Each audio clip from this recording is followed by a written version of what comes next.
Wednesday, January 21st. The word for you today. This is the fourth Beatitude. Comes out of Matthew 5:6. Blessed are those who hunger and thirst for righteousness, for they will be filled. Do you remember the last time you were just so hungry that you were ready to eat things maybe you don't even like? You were just so hungry you didn't feel like you could eat enough. Or maybe you were so thirsty that you just needed something to drink. Nothing else really mattered. People could offer you this or that. You didn't want anything. You wanted something to drink or you wanted something to eat.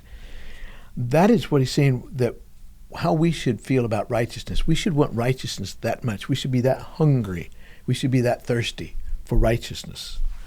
And what will happen, it says, we'll be filled. Because of the first three Beatitudes, there's a hunger for something that satisfies, and the only thing that will satisfy is God's righteousness.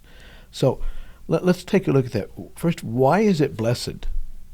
How can we be blessed to hunger and thirst? Well, because we will be satisfied. As we are seeking God and we're seeking righteousness, it says we will be satisfied. Not, well, you might be, but no, we will be. Seeking the answer in the right place. And then, what is it we're supposed to hunger and thirst for? Well, righteousness. And what is righteousness? It's conforming to the will of God. Basically, it's the idea of continually conforming to the will of God. And then, how will we be filled? Well, as we hunger and thirst, we don't seek another answer. We seek God and Him alone. See, immorality may excite us for a while, but it won't last. Strong drink may stimulate us for a while, but it won't last.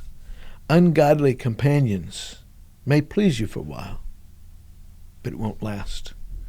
Life situations may not go the way that you want them to, but righteousness is greater than our greatest disappointment. Remember that. God's righteousness is greater than our greatest disappointment. You may not be healed of your sickness. You may not experience financial freedom. You may not be promoted in your career. Your marriage problems may not be resolved. Your wayward child may not change their ways. You may not have your goals and dreams fulfilled. But righteousness will give you a sense of peace and joy that nothing in this life can diminish. Even though life may not go the way you want it to, as we seek God and we seek His righteousness, doing things His way, He will give us a peace that overcomes any of those things that disappoint us in life. How are you doing? Is there anything in your life that you're going, man, I hate this. I wish this was different. Seek God's righteousness. Seek to do what God wants you to do, to respond the way God wants you to act the way God wants you to. And He will give you a strength and a peace that even though there may be disappointments in your life, that righteousness will be much greater. Have a good day.